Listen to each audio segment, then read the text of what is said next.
Assalamualaikum, kembali lagi di channel Ghost Tellers. Semoga kamu sehat dan selalu dalam lindungan Tuhan ya. Sebelum kita lanjut ke ceritanya, tekan dulu tombol like video ini. Jangan lupa juga klik tombol subscribe channel ini dan nyalakan juga notifikasinya agar tidak ketinggalan cerita menarik lainnya. Langsung saja, seperti apa kisah kali ini, kita masuk ke ceritanya. Senja yang memerah di ufuk barat desa Parahyangan selalu menyuguhkan panorama yang bukan hanya sekedar indah, melainkan sebuah lukisan alam yang memiliki warna dan karakter tersendiri. Sebuah suasana yang sangat khas dan tidak bisa ditemukan di tempat lain, menjadikannya sepotong surga yang tersembunyi jauh di balik hiruk-pikuk peradaban modern. Udara di desa yang terletak damai di antara perbukitan hijau yang membentang luas dan hamparan sawah yang subur ini terasa sangat lembab, memeluk kulit dengan kehangatan yang lembut, sebuah pertanda bahwa malam akan segera tiba. Dan bersamaan dengan itu, suara merdu dari jutaan jangkrik yang bersembunyi di semak-semak mulai muncul, seolah menjadi orkestra alam yang bertugas mengiringi tenggelamnya matahari. Aroma daun pisang kering yang telah layu dan gugur menebar lembut dari kebun belakang rumah-rumah warga, berpadu harmonis dengan wangi tanah yang basah oleh sisa-sisa embun pagi, menciptakan wangi khas pedesaan yang menenangkan jiwa dan raga. Di tengah kehidupan yang berjalan lambat, tenang, dan syarat akan nilai-nilai tradisional ini, terdapat sebuah cerita yang menunggu untuk terungkap. Dan cerita itu berpusat pada seorang gadis bernama Ratih. Nama Ratih dikenal hampir oleh seluruh penduduk Parahyangan, bukan hanya karena ia memiliki paras yang sangat cantik, sebuah anugerah alami yang terpancar dari kulit kuning langsatnya yang bersih, dan sepasang mata teduh yang selalu memancarkan kehangatan dan ketulusan hati. Ratih juga dihormati karena sikapnya yang sangat sopan, tutur katanya yang halus, dan keramah tamahannya yang murni kepada setiap orang yang ia temui, menjadikannya cerminan ideal dari seorang gadis desa yang berbakti. Setiap pagi, sebelum matahari meninggi dan panasnya menyengat, Ratih sudah bangun. Dengan cekatan membantu ibu asih, ibunya, berjualan berbagai macam sayuran segar dan hasil bumi lainnya di pasar desa yang ramai. Sebuah tugas yang ia jalani dengan penuh rasa syukur dan tanpa sedikit pun keluhan, menunjukkan betapa Ratih sangat menghargai kerja keras. Lalu ketika sore hari tiba, setelah semua urusan pasar selesai dan matahari mulai condong ke barat, ia akan segera bergegas menuju surau kecil yang berdiri kokoh tak jauh dari rumah mereka, untuk membantu mengajar anak-anak desa mengaji, menanamkan nilai-nilai agama dan budi pekerti yang baik. Warga desa sering menyebutnya dengan gelar Kembang Desa, sebuah sebutan kehormatan yang disemat atas kecantikan lahir dan batinnya. Dan setiap kali ia mendengarnya, Ratih hanya akan tersenyum malu-malu, sebuah reaksi yang semakin memperkuat citra kesederhanaannya. Ratih tinggal bersama Bapak Tirtayasa, ayahnya, dan Ibu Asih di sebuah rumah panggung sederhana yang terbuat dari kayu jati tua. Hidup mereka meskipun jauh dari kata kaya dan hanya pas-pasan, selalu terasa cukup dan damai. Bapak Tirtayasa, seorang buruh tani yang jujur dan pekerja keras, setiap hari harus berjuang membanting tulang di sawah, memastikan roda kehidupan keluarga mereka tetap berputar. Namun, di balik keseharian Ratih yang terlihat biasa dan sempurna itu, sebuah bayangan gelap sudah mulai mengintai dari kejauhan. Sebuah obsesi tak sehat yang akan segera mengubah alur cerita desa Parahyangan menjadi sebuah kisah mistis yang mencekam. Namun, kedamaian yang terasa abadi di desa Parahyangan itu ternyata sangatlah rapuh. Dan di balik selubung ketenangan tersebut, sudah ada seseorang yang sejak beberapa bulan terakhir secara diam-diam dan intens memperhatikan setiap gerak-gerik Ratih, menatapnya bukan dengan rasa kagum yang sehat, melainkan dengan hasrat posesif yang gelap. Pria itu bernama Wirya, dan ia bukanlah orang asing, meskipun ia dianggap sebagai sosok yang datang dari sudut desa yang berbeda. Sebuah sudut yang terasa dingin dan menakutkan, berbeda jauh dari kehangatan di pusat desa. Wirya adalah anak dari Ki Jaladara, seorang dukun tua yang sangat dihormati. Namun di saat yang sama juga sangat ditakuti oleh hampir seluruh warga desa. Sebuah ambivalensi rasa yang sudah mendarah daging di Parahyangan. Ki Jaladara tinggal di ujung selatan desa, di sebuah rumah yang terisolasi, berdiri tepat di tepi hutan kecil yang dikenal dengan nama Alas Gondomayit. Sebuah tempat yang oleh warga diyakini sangat keramat dan merupakan sarang bagi berbagai macam makhluk halus. Banyak warga yang menghormati Ki Jaladara karena diyakini memiliki ilmu pengobatan alternatif atau kemampuan supranatural yang mumpuni. Tetapi jauh di dalam hati mereka, tersembunyi rasa takut yang mendalam terhadap kekuatannya yang tidak lazim. Rumah Ki Jaladara jarang sekali didatangi tamu, kecuali oleh orang-orang yang memiliki urusan yang sangat spesifik dan rahasia. Urusan yang seringkali berkaitan dengan hal-hal gaib, santet, atau ilmu pelet yang tidak selalu wajar dan bersih secara spiritual. Wirya sendiri, jika dilihat dari permukaan, sebenarnya tidak seaneh dan semisterius ayahnya. Ia masih sering ikut berpartisipasi dalam kegiatan gotong royong bersama warga desa, sebuah upaya untuk menunjukkan dirinya sebagai bagian dari komunitas. Tetapi, semua orang yang mengenalnya tahu bahwa Wirya memiliki tabiat yang keras, mudah tersulut emosi, dan sedikit aneh dalam cara ia memandang orang lain. Matanya seringkali menatap lama ke arah seseorang, seolah-olah ia sedang mencoba membaca pikiran, mengukur niat, atau bahkan meramalkan sesuatu yang tersembunyi di balik penampilan luar. Sebuah tatapan yang selalu membuat lawan bicaranya merasa tidak nyaman, seolah ia sedang dihakimi oleh energi yang dingin. Sejak pertama kali Wirya melihat Ratih di pasar, ia langsung jatuh hati. Sebuah perasaan yang sayangnya cepat berubah menjadi obsesi buta. Ia mencoba mendekati Ratih dengan cara-cara yang ia anggap romantis, seperti menawarkan bantuan yang sebenarnya tidak dibutuhkan, sering membelikan jajanan, atau memberikan hadiah. Namun Ratih, dengan nalurinya yang tajam dan kehalusannya, selalu menolak setiap upaya Wirya. Ia tahu, Wirya bukanlah tipe pria yang ia inginkan sebagai pendamping hidup. Ada sesuatu yang sangat mengganggu dalam tatapan mata Wirya. Sebuah pandangan yang dingin, tajam, dan terasa seperti menyimpan niat terlarang yang tidak bisa ia jelaskan. Sebuah perasaan yang memperingatkannya untuk menjauh dari kegelapan yang mengintai di balik senyum kaku pria itu. Meskipun Wirya berusaha mendekati Ratih dengan berbagai hadiah dan tawaran bantuan, Ratih tetap teguh pada pendiriannya. Menjaga jarak dengan sopan namun jelas, karena ia merasa ada tembok tak kasat mata yang memisahkan mereka. Sebuah tembok yang terbuat dari perbedaan niat dan aura spiritual. Ratih merasakan adanya kegelapan dan nafsu posesif yang kuat dalam diri Wirya. Sebuah energi yang bertentangan dengan kedamaian dan ketulusan hati yang ia pegang teguh. Puncak dari penolakan itu terjadi pada suatu sore yang tenang, di mana Wirya, yang tidak mudah menyerah, datang lagi ke rumah Ratih. Kali ini membawa seikat bunga mawar merah yang sangat segar dan tampak mahal. Sebuah simbol hasrat yang ia yakini akan meluluhkan hati Ratih. Namun, Ratih tahu, menerima bunga itu berarti membuka pintu bagi niat Wirya yang ia rasakan tidak sehat.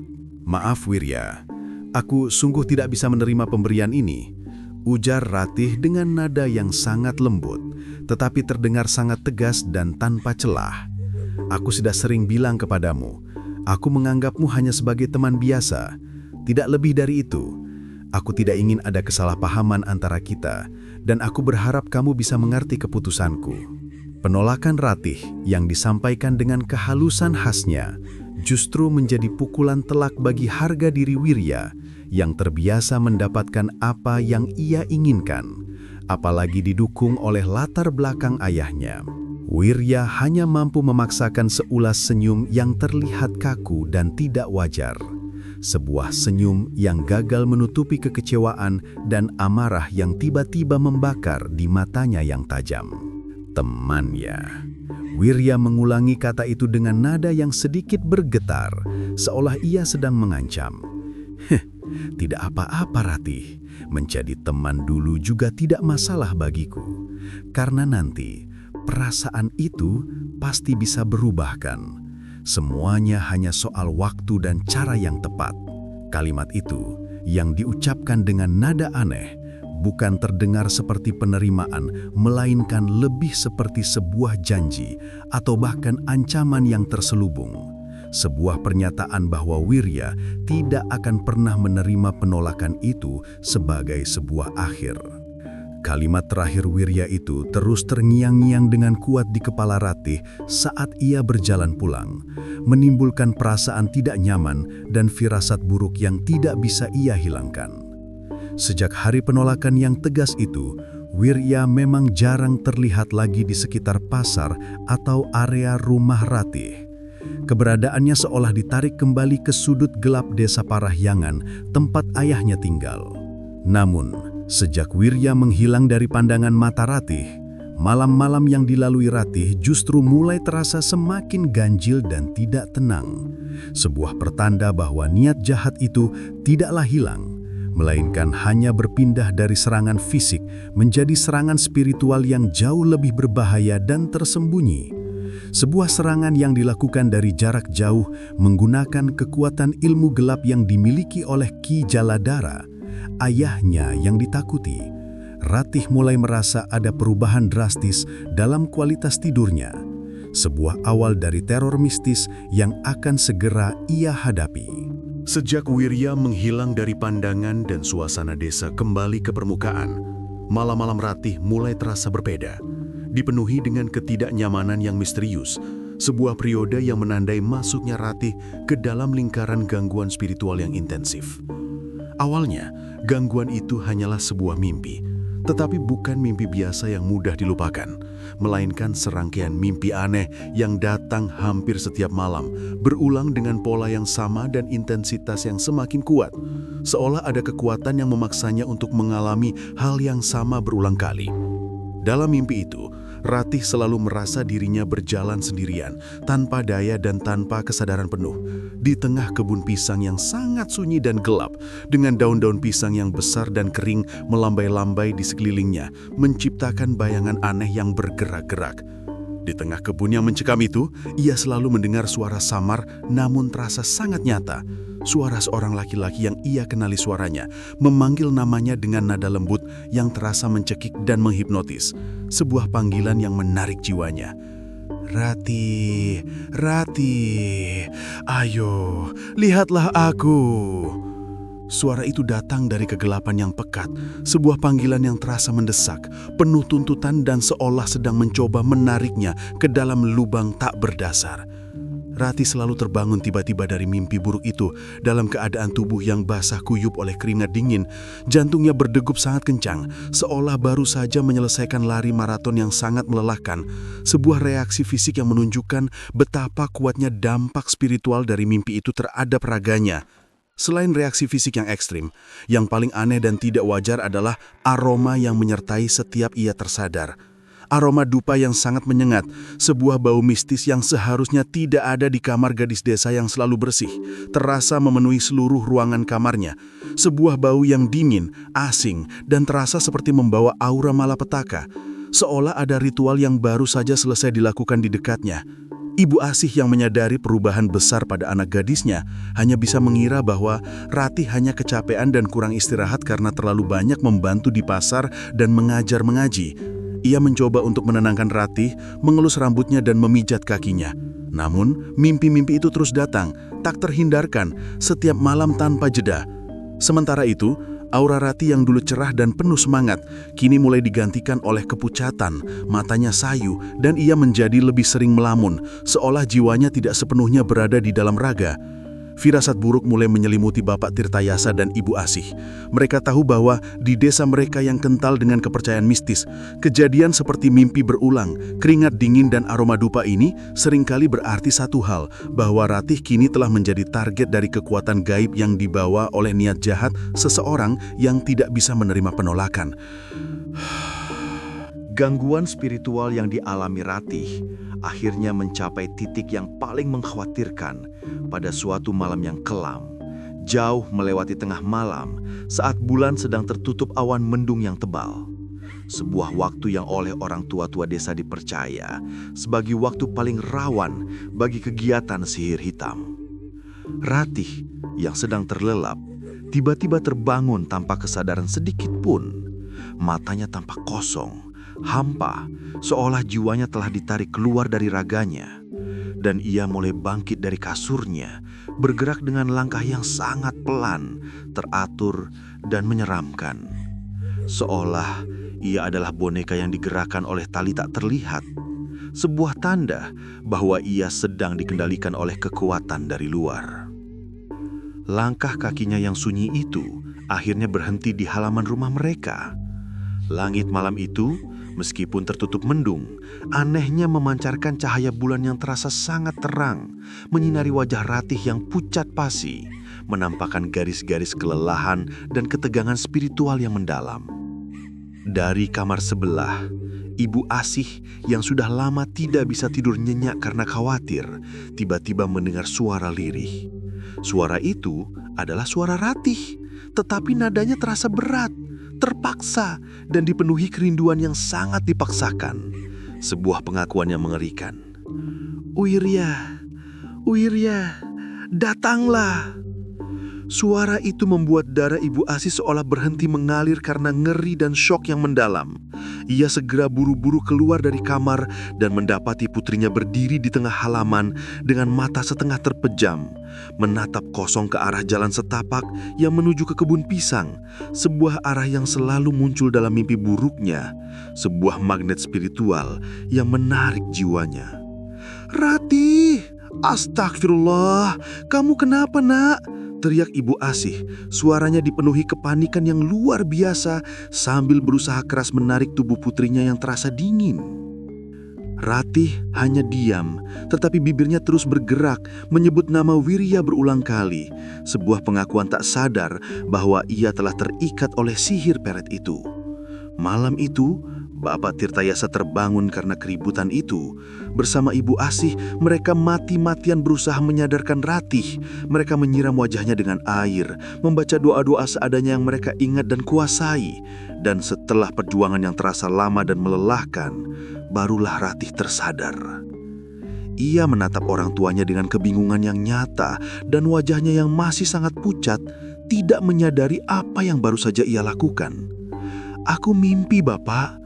Ada orang yang terus memanggil-manggilku dari kebun. Tapi saat aku berjalan ke sana, badanku terasa berat sekali. Aku tidak bisa bergerak," katanya lirih.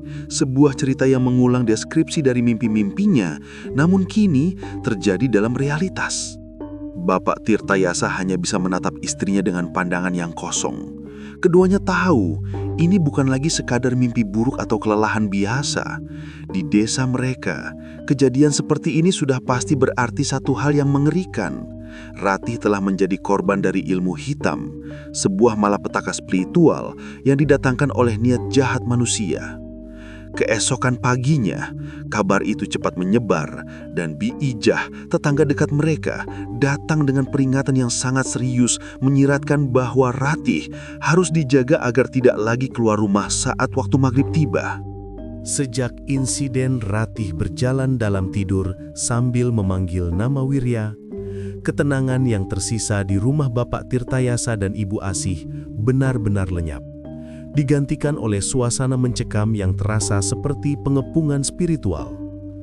Pagi hari setelah insiden itu, Bi Ijah, seorang janda tua yang rumahnya berada persis di sebelah rumah mereka, datang membawa air yang katanya sudah dibacakan doa oleh ustadz kampung, sebuah upaya tulus untuk membantu meredakan ketegangan. "Jangan pernah biarkan anakmu keluar rumah saat maghrib tiba, Ibu Asih. Ini sudah bukan lagi perkara mimpi yang disebabkan oleh kelelahan, melainkan serangan yang nyata," pesan Bi Ijah dengan nada yang sangat serius dan penuh kekhawatiran yang nyata. Ia menatap Ibu Asih dalam-dalam. "Aku pernah menyaksikan sendiri orang yang terkena pelet, dan tanda-tandanya mirip sekali dengan apa yang dialami Ratih." Ibu Asih menelan ludah, hatinya hancur mendengar konfirmasi itu. "Pelet? Tapi siapa yang setega itu, Bu? Anak saya tidak pernah membuat masalah dengan siapapun," tanyanya, suaranya bergetar menahan tangis. Bi Ija hanya bisa menggelengkan kepalanya yang sudah beruban. Orang jahat itu tidak selalu menampakkan kejahatannya di depan mata, Bu. Kadang-kadang, kejahatan itu justru datang dari orang yang kita kenal dekat. Orang yang kita anggap baik, namun menyimpan niat busuk. Sejak hari itu, suasana di rumah Ratih menjadi semakin dingin dan penuh kewaspadaan. Setiap maghrib tiba, semua jendela dan pintu ditutup rapat-rapat dan lampu minyak dinyalakan jauh lebih awal, sebuah upaya untuk menghalau kegelapan. Namun meskipun sudah dilakukan tindakan pencegahan yang ekstrim, gangguan itu tetap saja datang, seolah sihir itu memiliki caranya sendiri untuk menembus pertahanan mereka, membuktikan bahwa ilmu hitam wirya sangatlah kuat dan terarah. Kadang, di tengah keheningan malam, terdengar suara langkah kaki yang berat dan asing di atap rumah. Suara yang seolah-olah menguji kekuatan kayu-kayu tua, membuat Bapak Tirtayasa harus terbangun dan membaca doa-doa pengusir.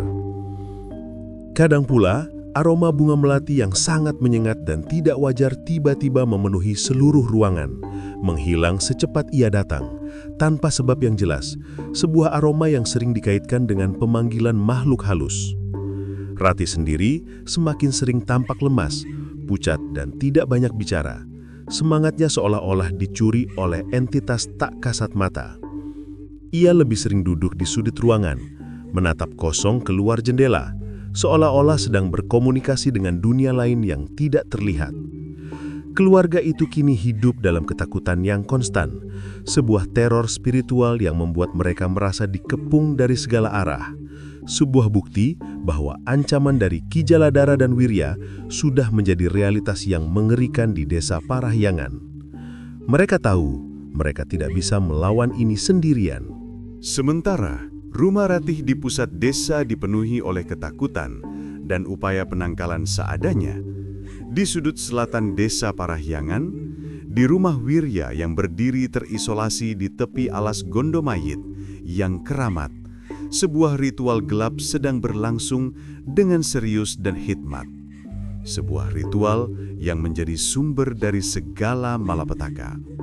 Ki Jaladara, dengan tubuhnya yang tampak kurus dan tua, sedang duduk bersila di depan sebuah tungku kecil dari tanah liat.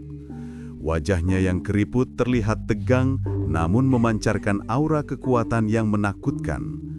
Sebuah aura yang didapat dari perjanjiannya dengan entitas kegelapan. Asap dupa yang mengepul pelan dan tebal memenuhi ruangan, menciptakan suasana mistis yang mencekik. Sebuah asap yang membawa aroma asing dan dingin, berbeda dengan aroma dupa biasa. Di depan tungku itu, tergeletak seikat rambut panjang yang diikat kuat dengan benang merah, sebuah media vital yang diyakini berasal dari Ratih sendiri, digunakan untuk mengikat jiwa sang korban. Wirya duduk di sisi ruangan. Wajahnya tegang karena menunggu hasil, tetapi matanya berkilat-kilat dengan hasrat yang aneh dan gairah posesif yang buta. Sebuah tanda bahwa obsesinya sudah mencapai titik yang tidak bisa kembali lagi. Ki yakin sekali bahwa sihir ini pasti akan berhasil. Hati Ratih sepertinya sangat keras dan sulit ditembus. Tanya Wirya dengan nada bergetar, tidak sabar ingin melihat hasil dari ilmu hitam yang telah ia pesan dari ayahnya sendiri. Ki Jaladara tersenyum tipis, sebuah seringai yang terlihat menyeramkan di bawah cahaya samar api tungku. Kalau hatinya keras, kita akan membuatnya lembut dengan cara yang lain, nak. Dunia ini milik siapapun yang berani mengambilnya, Wirya. Kau ingin memilikinya? Maka kau harus berani mengambilnya dengan kekuatan yang tidak bisa ia tolak. Ki Jaladara kemudian mengambil segenggam kemenyam, melemparkannya ke dalam tungku, dan asap tebal tiba-tiba menyembur tinggi, menciptakan bayangan-bayangan yang menari-nari di dinding. Jika raganya belum mau datang, biarkan jiwanya yang datang padamu lebih dulu. Itu adalah cara kerja ilmu pengasihan tingkat tinggi. Lanjutnya dengan suara serak dan penuh janji akan pemuasan hasrat. Di luar rumah, angin tiba-tiba bertiup jauh lebih kencang dari biasanya. Suara daun-daun pisang kering di kebun belakang bergesekan, seperti bisikan-bisikan gaib yang misterius, sebuah paduan antara gumaman gaib dan desahan alam.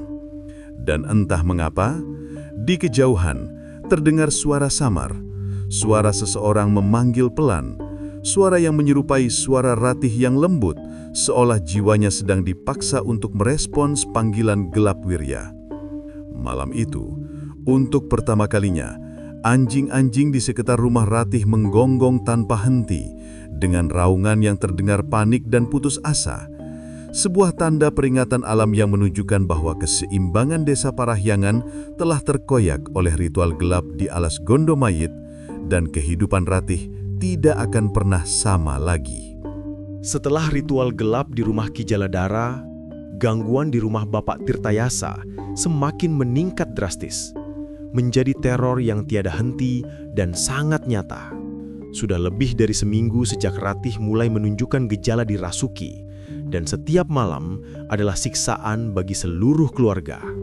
Ratih semakin hari semakin tampak merana. Tubuhnya terlihat lemas, energinya terkuras habis, dan ia tidak banyak bicara. Hanya duduk melamun menatap kosong keluar jendela. Wajahnya yang dulu cerah, kini digantikan oleh warna pucat pasi yang menakutkan. Bibirnya kering dan matanya kehilangan kilau kehidupan, digantikan oleh sorot sayu dan dingin. Ibu Asih yang tidur di kamar sebelah sering terbangun karena melihat bayangan hitam, tinggi dan diam, berdiri tegak di halaman belakang rumah mereka. Hanya lenyap saat ia membaca ayat kursi dengan suara bergetar. Kejadian itu membuatnya sadar bahwa mereka kini sedang dikepung oleh kekuatan yang bukan hanya jin biasa, melainkan entitas yang kuat dan dipanggil secara sengaja. "Ratih, nak, ada yang sakit di tubuhmu?" tanya Ibu Asih sambil memegang dahi anaknya. Berharap hanya menemukan demam biasa, tetapi dahi Ratih justru terasa dingin, sebuah tanda yang lebih mengkhawatirkan. "Tidak, Bu, aku hanya sangat lelah. Tapi setiap malam aku terus merasa seperti ada yang memanggil dan menarikku pergi," jawab Ratih lirih, suaranya hampir tak terdengar. Bapak Tirtayasa yang pulang dari sawah dengan wajah yang sangat khawatir, menatap istrinya dengan pandangan putus asa. "Aku sudah bilang, besok kita harus panggil Pak Haji Rahman, Bu. Biar beliau datang ke rumah dan membacakan doa. Aku takut ini bukan lagi penyakit biasa. Ratih semakin parah dari hari ke hari," ujarnya. Sebuah keputusan yang datang dari keputusasaan. Namun sebelum rencana itu sempat terlaksana, malam keempat, sebuah insiden yang lebih mengerikan terjadi. Sebuah puncak dari semua gangguan. Bi Ijah, tetangga mereka, terbangun oleh suara tawa kecil dan gumaman lirih. Ia mengintip lewat celah dinding, dan betapa kagetnya ia melihat Ratih berdiri di halaman belakang rumah, di bawah pohon pisang. Rambutnya terurai panjang, matanya kosong, dan di hadapannya berdiri sosok laki-laki berkaos gelap dengan wajah setengah tertutup bayangan. "Astagfirullahaladzim," gumam Bi Ijah, berlari panik ke rumah Bapak Tirtayasa dan Ibu Asih, mengetuk pintu dengan keras. Begitu pintu dibuka, Bapak Tirtayasa langsung keluar membawa obor. Ratih berdiri di sana dengan kaki telanjang dan mata kosong. "Ratih, kamu ngapain di sini tengah malam begini?" seru Bapak Tirtayasa. "Dia datang, Bapak. Dia bilang dia sangat merindukanku," bisik Ratih dengan suara yang bukan suaranya sendiri. Malam itu, Bapak Tirtayasa memutuskan untuk membawa Ratih segera ke rumah Pak Haji Rahman. Namun baru beberapa langkah keluar rumah, Ratih tiba-tiba menjerit histeris. Tubuhnya kejang-kejang, mulutnya menyebut satu nama berulang-ulang. "Wirya, Wirya, aku di sini." Malam itu, Pak Haji Rahman akhirnya datang sendiri setelah mendengar keributan itu. Dan setelah perjuangan keras membacakan ayat-ayat suci dan memercikan air doa, barulah Ratih terdiam dan pingsan. Ini bukan gangguan jin biasa, Bapak Tirtayasa. Ini ada niat jahat dari manusia. Anak Bapak sepertinya terkena pelet yang sangat kuat, ujar Pak Haji Rahman dengan wajah tegang, mengkonfirmasi ketakutan terbesar mereka. Keesokan paginya, kabar tentang Ratih yang terkena pelet dari Wirya menyebar dengan cepat ke seluruh desa Parahyangan, menyulut kemarahan tersembunyi di hati beberapa pemuda desa. Salah satunya adalah Bisma, seorang pemuda yang dikenal sangat baik hati, jujur, dan memiliki hubungan yang sangat dekat dengan Ratih sejak kecil. Sebuah persahabatan yang jauh lebih murni daripada obsesi Wirya. Bisma adalah anak tunggal dari keluarga sederhana, yang kini tinggal bersama Eyang Samudra, kakeknya, seorang pria tua yang jarang berbicara, tetapi sangat disegani karena dia kini masih memiliki garis keturunan darah, Bunian, makhluk halus penjaga hutan alas Gondomayit. Pagi itu, Bisma sedang memperbaiki pagar rumahnya, ketika ia mendengar kabar yang menyedihkan tentang Ratih dari ibunya, Ibu Riris, yang baru saja kembali dari membantu Ibu Asih memasak bubur untuk Ratih yang sakit. "Kasihan sekali Ratih, nak," kata Ibu Riris. "Katanya setiap malam, ia terus memanggil-manggil nama Wirya. Orang kampung bilang, dia terkena guna-guna pelet." Bisma yang sedang memegang palu langsung menghentikan pekerjaannya. Hatinya diliputi rasa marah yang sulit ia tahan. "Wirya? Dia yang sering mengganggu Ratih di pasar itu, Bu?" tanyanya. Suaranya berubah menjadi keras. "Iya, siapa lagi? Tapi Ratih sudah menolaknya dengan halus. Tapi sekarang jadinya begini," jawab Ibu Riris. Bisma terdiam lama. Ia teringat jelas tatapan Wirya saat Ratih menolak hadiah bunga beberapa bulan lalu. Tatapan itu bukanlah tatapan orang yang kecewa karena cinta, melainkan tatapan yang penuh dendam dan hasrat untuk membalas. Sebuah pemikiran yang kini menguatkan tekadnya. Sore harinya, Bisma datang menjenguk Ratih. Aroma minyak kayu putih dan ramuan tradisional menyengat di rumah Bapak Tirtayasa. Di kamar, Ratih terbaring lemah, rambutnya terurai dan bibirnya bergetar perlahan, seolah sedang berbicara dengan seseorang yang tak terlihat. "Ratih, ini aku, Bisma. Kamu ingat aku?" tanya Bisma dengan suara lembut, sambil duduk di sisi tempat tidur. Mata Ratih perlahan terbuka. Ia tersenyum samar. "Bisma, kamu di sini. Aku sangat lelah. Dia tidak mau pergi," bisiknya. "Siapa Ratih? Siapa yang tidak mau pergi?" tanya Bisma menggenggam erat tangan Ratih yang terasa dingin. Ratih memalingkan wajah, matanya berkaca-kaca. "Dia, Wirya. Dia bilang, aku sudah menjadi miliknya sekarang," ujar Ratih. Suara lirih itu cukup membuat darah Bisma berdesir hebat. Ia menoleh ke arah Bapak Tirtayasa dan Ibu Asih yang berdiri di ambang pintu. Keduanya hanya bisa menunduk dalam diam. Setelah keluar dari rumah itu, Bisma duduk lama di bawah pohon waru dekat sungai. Ia tahu ini bukan urusan ringan. Wirya bukan orang biasa, dan ayahnya, Ki Jaladara, dikenal memiliki ilmu hitam yang sangat kuat. Kalau benar Wirya yang melakukan ini, dia harus dihentikan, tidak peduli apapun resikonya. Gumam Bisma, sebuah janji yang ia ukir di dalam hatinya. Ia harus mencari cara yang paling tepat. Dan cara itu ia yakini hanya ada satu orang yang mengetahuinya. Eyang Samudra, kakeknya, sang penjaga rahasia keturunan Bunian. Malam tiba dan Bisma tidak bisa tidur. Suara jangkrik di luar rumah terasa seperti bisikan-bisikan gaib yang mengganggu pikirannya. Ia keluar dari rumah, duduk di tangga depan, menatap lurus ke arah alas Gondomayit di selatan desa, arah rumah Ki Jaladara dan Wirya. Ia merasa ada mata tak terlihat yang sedang menatap balik ke arahnya dari kegelapan hutan. Tiba-tiba, Eyang Samudra, kakeknya, muncul dari dalam rumah, membawa rokok lintingan di tangan, asapnya mengepul pelan. Wajahnya yang tua dan keriput terlihat tenang, tetapi sorot matanya tajam dan berwibawa. "Kamu memikirkan Ratih, Bisma?" tanyanya dengan suara yang berat namun penuh ketenangan. Bisma mengangguk cepat. "Dia kena pelet, Eyang. Aku yakin sekali ini ulah Wirya. Kita harus melakukan sesuatu, Eyang." Eyang Samudra menarik napas dalam-dalam, menatap jauh ke arah hutan. Eyang sudah lama merasakan hawa aneh dari sana, seperti ada yang membuka jalur kotor, jalur terlarang. Kalau benar anak itu yang melakukan, kita tidak bisa melawannya dengan cara biasa. Ilmu Ki Jaladara didukung oleh energi yang sangat jahat. Kita membutuhkan kekuatan yang berbeda. Bisma menatap kakeknya, matanya membulat. "Maksud Eyang, apa yang harus kita lakukan? Aku bersedia melakukan apa saja untuk Ratih." Eyang Samudra kemudian mengungkapkan sebuah rahasia keluarga yang selama ini ia simpan rapat-rapat.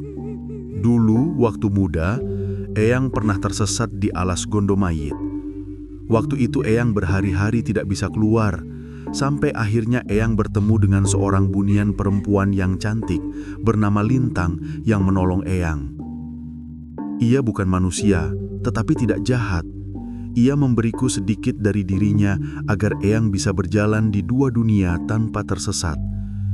Sebuah garis keturunan yang kini mengalir juga di dalam darahmu, Bisma.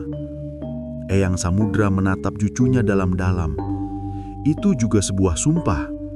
Eyang tidak boleh menggunakannya untuk kepentingan pribadi, melainkan hanya untuk menjaga keseimbangan. Ki Jaladara telah melanggar keseimbangan itu dengan sihirnya. Malam ini, Eyang akan melanggar sumpah itu demi menolong sesama. Eyang Samudra mengambil tongkat kayu asam tuanya. "Besok malam, kamu harus ikut Eyang. Kita akan minta bantuan ke alas Gondomayit. Tapi ingat satu hal, Bisma. Jangan takut pada apapun yang akan kamu lihat dan jangan pernah menoleh ke belakang. Karena mereka yang ada di sana adalah kaum yang berbeda. Mereka adalah kaum Lintang, penjaga alam yang kita butuhkan untuk melawan ilmu hitam wirya." Bisma hanya bisa mengangguk, hatinya berdebar kencang, tetapi rasa takutnya kini kalah oleh tekad untuk menyelamatkan Ratih. Ia kini mengerti mengapa ia selalu merasakan ikatan aneh dengan hutan dan mengapa ia harus menjadi jembatan antara dunia manusia dan dunia gaib untuk menegakkan keadilan. Di Desa Parahyangan, Malam yang ditentukan akhirnya tiba. Malam di mana janji antara dua dunia harus dipenuhi. Angin malam yang berhembus dari arah alas Gondomayit terasa dingin dan membawa bau yang ganjil. Sebuah campuran antara aroma tanah, hawa dingin yang menusuk, dan samar-samar harum bunga kenanga. Sebuah aroma yang selalu menjadi pertanda kehadiran makhluk halus. Bisma berdiri di depan rumahnya mengenakan baju hitam polos, membawa kendi berisi air dari sumur tua, seikat daun kelor yang dipercaya memiliki kekuatan penangkal, dan kain putih kecil berisi bunga 7 rupa. Semua adalah petunjuk yang diberikan oleh Eyang Samudra. Sebuah perlengkapan yang menandakan bahwa ia sedang bersiap untuk menempuh perjalanan yang tidak biasa. Dari dalam rumah, Eyang Samudra keluar dengan langkah yang perlahan namun mantap, membawa dupa yang belum dinyalakan dan tongkat tua dari kayu asam yang sudah menghitam dimakan waktu. Sebuah tongkat yang menjadi simbol otoritasnya di mata kaum bunian. Wajahnya terlihat sangat serius, matanya menatap jauh ke arah selatan, ke tempat alas Gondomayit yang menanti. Sebuah hutan yang selama ini menjadi batas antara dunia manusia dan alam gaib. Bisma, malam ini jalurnya akan terbuka, nak. Tapi sekali kita masuk ke sana, kita tidak akan bisa mundur sebelum semuanya selesai. Kamu harus teguh pada niatmu, ujar Eyang Samudra dengan nada yang sangat serius. Saya siap, Eyang, jawab Bisma pelan, meskipun suaranya sedikit bergetar karena ketegangan yang ia rasakan. Mereka berjalan menyusuri jalan tanah yang sepi, menuju alas Gondomayit. Di setiap langkah, Bisma merasakan udara semakin berat, seolah bumi sendiri sedang menahan langkah mereka. Sebuah perlawanan dari alam yang tidak menghendaki adanya gangguan. Dari kejauhan, samar-samar terdengar suara gamelan, tetapi nadanya sumbang, tidak merdu, melainkan seperti panggilan yang datang dari tempat yang sangat gelap dan menakutkan. Sebuah melodi yang mengiringi langkah mereka menuju batas dunia lain. Ketika mereka sampai di bibir hutan, Eyang Samudra menancapkan tompat kayunya ke tanah, lalu membaca doa-doa perlindungan dengan suara yang sangat pelan. Sementara itu, Bisma menaburkan bunga 7 rupa di sekeliling mereka, membuat sebuah lingkaran pelindung spiritual. Dengarkan baik-baik, Bisma. Begitu kamu melihat cahaya hijau nanti, jangan kaget. Itu adalah tanda bahwa kaum Bunian sudah membuka jalur untuk kita. Tapi ingat satu hal yang sangat penting. Jangan sekalipun menyebut nama siapapun, termasuk nama Rati. Jika kamu menyebut nama manusia di sana, mereka bisa salah mengira dan membawamu ke dunia mereka. Pesan Eyang Samudra dengan nada yang sangat tegas. Bisma mengangguk cepat.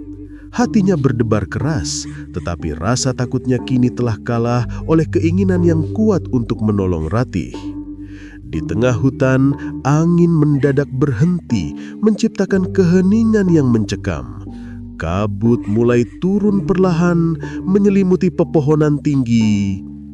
Eyang Samudra menyalakan dupa, lalu memejamkan mata, memulai komunikasi spiritual dengan kaum Lintang, para penjaga alas Gondomayit. Beberapa detik setelah Eyang Samudra memejamkan mata, tanah di depan mereka bergetar lembut. Sebuah getaran yang terasa aneh dan bukan disebabkan oleh gempa bumi biasa. Dari dalam kabut yang tebal, muncul cahaya kehigauan yang lembut. Sebuah cahaya yang menari-nari perlahan, membentuk lingkaran besar. Sebuah portal yang menghubungkan dua dunia. Itu dia Bisma. Itu adalah pintu antara dua alam. Bisik Eyang Samudra, suaranya dipenuhi rasa hormat. Bisma terpana. Di dalam lingkaran cahaya itu, bayangan seperti bayangan air bergerak, memantulkan wajah-wajah samar yang tidak sepenuhnya manusia. Lalu dari dalam cahaya itu, muncul sosok perempuan Bunian yang dulu pernah ditemui Eyang Samudra. Sosok yang sangat cantik, namun memancarkan aura dingin yang berwibawa. Ia melayang rendah tanpa langkah, matanya menatap Bisma dan Eyang Samudra. Gatot, waktunya sudah tiba. Dan kekuatan yang kalian lawan bukan cuma niat jahat, melainkan keserakahan yang telah mengakar kuat, kata Bunian perempuan itu. Suaranya lembut namun sangat kuat dan bergema. Lelaki tua itu, Ki Jaladara, telah mengorbankan sebagian jiwanya untuk menahan guna-guna agar tetap melekat pada Ratih. Jika kalian ingin melepaskannya, harus ada yang berani menjadi penyeimbang spiritual. Bisma spontan maju selangkah, menatap Bunian itu tanpa gentar. Apa maksudmu dengan penyeimbang? Tanya Eyang Samudra. Seseorang yang rela menanggung setengah rasa sakit dan dampak spiritual yang akan kembali saat guna-guna itu dikembalikan ke asalnya. Jelas Bunian perempuan itu, sebab sihir yang kuat ini harus dikembalikan ke tempat ia berasal, dan proses ini akan menghasilkan pembalasan spiritual yang sangat kuat. Bisma menatap Eyang Samudra dengan mata yang mantap, lalu kembali menatap Bunian itu. Biar saya yang menanggungnya. Saya tidak mau Ratih terus menderita. Jika saya bisa bantu, biarlah begitu. Ujar Bisma, sebuah keputusan yang datang dari ketulusan hati yang murni, sebuah pengorbanan yang siap ia terima. Eyang Samudra menatap cucunya dengan tajam. Bisma, kau tahu risikonya. Itu adalah beban spiritual yang sangat berat. Bisma menatap kakeknya tanpa ragu. Saya harus melakukannya, Eyang. Bunian perempuan itu menunduk sedikit, sebuah tanda persetujuan dan penghormatan. Baik, maka mulai saat ini, ikatan sudah dibuat. Kau adalah penyeimbang. Tapi ingat, apa yang kau tanggung malam ini akan meninggalkan bekas di jiwamu. Sebuah tanda bahwa kau kini terikat dengan dunia kami, dan darahmu akan memanggil kami lagi saat waktunya tiba. Ia mengangkat tangan, dan cahaya hijau di sekeliling mereka berputar lebih cepat. Angin berembus kencang, sebuah tanda bahwa energi telah berpindah tempat. Bisma telah menyerahkan dirinya, dan nasib Ratih kini bergantung pada keberanian spiritualnya di alas Gondomayit. Malam itu, di seluruh desa Parahyangan, bulan purnama sudah membulat sempurna, menggantung di langit gelap, memancarkan cahaya putih yang terasa dingin ke permukaan sawah yang mengering. Sebuah suasana yang mencekam, seolah alam sedang menahan napas. Bisma dan Eyang Samudra kini berdiri tegak di tengah lingkaran cahaya hijau di alas Gondomait, siap untuk menghadapi puncak dari ritual pembalikan sihir. Sementara itu, di rumah Ki Jaladara, ritual gelap sedang mencapai klimaksnya. Wirya duduk di tengah ruangan dengan mata terpejam. Ki Jaladara membaca mantra dengan suara serak, memutar dupa yang berasap tebal, berharap sebentar lagi jiwa Ratih akan menyatu dengan anaknya. Namun, tiba-tiba, api dupa di depan Ki Jaladara bergetar hebat, lalu padam begitu saja, seolah ditiup oleh hembusan angin dari dunia lain. Angin dingin menerobos masuk lewat celah dinding dan cermin di sisi ruangan bergetar keras hingga retak. Sebuah pertanda buruk yang tidak bisa diabaikan. Wirya membuka mata, panik. "Ki, kenapa ini? Kenapa cerminnya pecah?" Ki Jaladara mengerutkan kening, mencoba membaca tanda-tanda itu.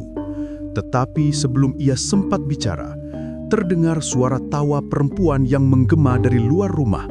Tawa lirih yang menyedihkan, "Dia datang, tapi bukan untukmu," kata suara itu dari arah jendela.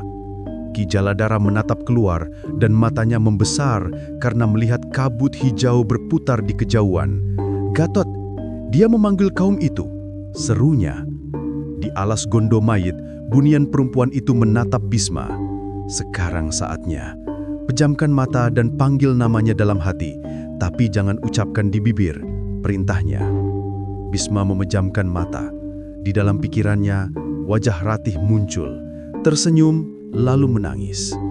Ia merasakan dadanya sesak, lalu cahaya hijau yang terang itu merasuk ke dalam tubuhnya seperti arus listrik yang kuat. Sekujur tubuhnya terasa panas, sebuah rasa sakit yang bukan fisik, melainkan beban spiritual yang kini ia tanggung. Dari kejauhan, terdengar suara Ratih menangis, tetapi kali ini bukan karena kesakitan, melainkan seperti seseorang yang baru sadar dari mimpi panjang. Eyang Samudra memejamkan mata, membaca doa pelan. Angin semakin kencang, dan di tengah pusaran cahaya itu terdengar jeritan keras, suara dua orang sekaligus dari arah rumah Ki Jaladara. "Kembalikan pada asalnya," seru bunian perempuan itu. "Biarkan yang menanam kejahatan memetik hasilnya." Cahaya hijau berubah menjadi merah tua, lalu melesat cepat ke arah selatan desa, ke rumah Ki Jaladara dan Wirya, membawa serta balasan karma yang sangat kuat. Setelah itu, hutan kembali sunyi. Bisma jatuh berlutut. Tubuhnya bergemetar hebat, dadanya berdenyut-denyut, tetapi ia telah menyelesaikan tugasnya.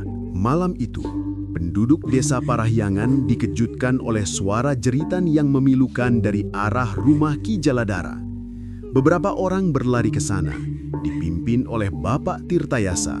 Tetapi begitu sampai, mereka hanya menemukan Wirya sedang duduk di tanah, menatap kosong dan tertawa-tawa sendiri. Ki Jaladara terbaring di dekatnya. Wajahnya pucat pasi seperti mayat, matanya terbuka tetapi tidak bernyawa. Sebuah tanda bahwa jiwanya telah ditarik paksa oleh balasan dari alam gaib. Di dinding rumah, dupa masih mengepul, tetapi asapnya membentuk bayangan samar dua sosok yang tertawa, lalu menghilang perlahan bersama angin malam. Sebuah penampakan yang disaksikan oleh para warga sebagai pertanda bahwa roh Ki Jaladara dan entitas yang dipanggilnya telah dipanen oleh kekuatan yang lebih besar. Wirya terus tertawa, menyebut nama Ratih berulang-ulang hingga akhirnya ia pingsan. Sejak malam itu, ia tak pernah benar-benar sadar kembali, menjadi gila, kadang terlihat berjalan di tepi sawah, berbicara sendiri, atau duduk berjam-jam di bawah pohon pisang tempat Ratih dulu berdiri dalam tidurnya, menjadi korban dari sihirnya sendiri yang berbalik arah. Sementara itu, di rumah Bapak Tirtayasa, Ratih terbangun untuk pertama kalinya tanpa jeritan histeris. Ia menangis dalam pelukan Ibu Asih, tetapi tangisannya adalah tangisan kelegaan. Wajahnya kini tenang dan matanya kembali jernih. "Ibu, aku mimpi aneh, tapi rasanya nyata. Ada cahaya hijau yang terang, dan aku mendengar suara Bisma memanggilku, tapi wajahnya tidak terlihat. Bisiknya sebuah kesaksian atas perjuangan Bisma. Ibu Asih tak bisa berkata apa-apa selain menangis bahagia. Bapak Tirtayasa hanya menatap langit malam yang telah kembali tenang. Bulan perlahan bersembunyi di balik awan, dan desa Parahyangan kembali sunyi. Pagi hari setelah malam purnama, Bisma terbangun dengan tubuh yang sangat lemas. Seluruh badannya terasa berat, sebuah sensasi yang menunjukkan bahwa ia baru saja menanggung beban yang sangat besar. Di bagian dadanya, ada rasa panas yang berdenyut pelan, tetapi tidak menyakitkan. Lebih seperti sebuah tanda batin bahwa sesuatu yang besar telah berpindah tempat. Eyang Samudra duduk di sampingnya, menatap cucunya dengan mata penuh air. "Kau masih hidup, Nak, dan itu sudah lebih dari cukup. Mulai hari ini, tanda itu adalah warisan dan perlindunganmu," ujar Eyang Samudra. Ratih yang telah pulih datang menjenguk Bisma. "Bisma, kamu beneran di sini? Aku takut semua ini cuma mimpi," katanya. Bisma tersenyum meski wajahnya masih pucat. "Aku di sini. Kamu sudah aman sekarang, Ratih. Semua sudah berakhir." Ratih memandangnya lama, lalu berkata, "Waktu aku nggak sadar, aku ngerasa kayak ada dua dunia. Satu gelap, satu penuh cahaya hijau. Di sana ada suara kamu, tapi aku nggak bisa nyentuh. Kayak ada yang jaga di antara kita." Bisma terdiam.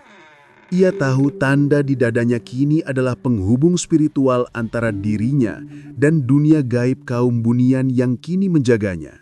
Sebuah tanda yang ia terima dengan ikhlas demi keselamatan Ratih. Sepekan berlalu setelah malapetaka itu, kehidupan mulai kembali normal di desa Parahyangan. Ratih sudah bisa tersenyum, membantu ibunya, dan Bisma pun kembali ke sawah, namun kini ia memiliki sebuah rahasia spiritual yang ia simpan rapat-rapat. Setiap kali Bisma hendak tidur, ia mendengar suara ketukan pelan 3 kali di jendela. Ketika ia terbangun dan menatap ke arah jendela, di balik tirai tampak bayangan perempuan berambut panjang, bergaun putih, berdiri di bawah cahaya bulan separuh, matanya bersinar hijau. "Terima kasih, Bisma. Kau sudah menepati janji Eyang Samudra," bisik suara itu, suara bunian perempuan yang lembut. "Dunia kami berhutang budi padamu. Tapi ingat, setiap keseimbangan harus dibayar. Luka yang kau rasakan itu bukan sakit biasa. Itu tanda penghubung. Saat waktunya tiba, darahmu akan memanggil kami lagi." Bisma hanya bisa mengangguk pelan, menyerap pesan itu. Sosok itu kemudian tersenyum, lalu lenyap dalam angin malam. Kabar bahagia pun menyebar. Bisma dan Ratih akan menikah. Seluruh warga desa bergotong royong mempersiapkan acara itu, sebuah perayaan atas kemenangan cinta dan kebaikan. Malam sebelum hari pernikahan, Bisma duduk di samping Eyang Samudra. "Eyang, besok aku nikah. Rasanya campur aduk antara senang dan takut," kata Bisma pelan. Eyang Samudra tersenyum samar. "Itu tandanya kamu masih manusia, Nak. Tapi ingat satu hal, hidup itu bukan tentang berani melawan kegelapan, tapi berani hidup setelah melewatinya." Keesokan harinya matahari bersinar cerah. Ratih keluar dari kamarnya dengan kebaya putih sederhana, wajahnya dirias lembut, memancarkan kecantikan yang murni dan tulus. Bisma mengenakan beskap coklat dengan belangkon, wajahnya tegang namun bahagia. Saat prosesi akad berlangsung, suara angin sempat berhembus agak kencang, tirai di ruang tamu bergerak pelan, dan sejenak aroma bunga kenanga tercium samar. Eyang Samudra yang duduk di pojok tersenyum sendiri. Ia tahu kaum lintang, kaum bunian yang tak kasat mata sedang menyaksikan dari kejauhan, bukan mengganggu, melainkan memberikan restu atas pernikahan dua jiwa yang murni. "Sah," kata penghulu dengan suara lantang, diikuti sorak gembira para tamu. Ratih menunduk, air matanya jatuh perlahan, dan Bisma menatapnya dengan mata lembut, lalu mencium kening istrinya. Malamnya, setelah semua tamu pulang, Bisma dan Ratih duduk di beranda rumah. "Kamu tahu Bisma, kadang aku masih mimpi aneh, tapi tidak menakutkan," kata Ratih. "Ada tempat indah penuh cahaya hijau, dan di sana ada perempuan cantik yang tersenyum. Dia cuma bilang satu hal, 'Hiduplah dengan tenang, karena alam sudah menutup lukanya.'" Bisma tersenyum kecil, memegang tangan Ratih. "Itu berarti mereka sudah benar-benar pergi. Dunia mereka dan dunia kita sudah seimbang lagi." Dan begitulah kisah di Desa Parahyangan menjadi legenda yang diceritakan dari mulut ke mulut, sebuah pelajaran abadi bahwa cinta yang tulus dan hati yang bersih akan selalu lebih kuat dan dilindungi oleh alam, mengalahkan segala bentuk sihir dan niat jahat.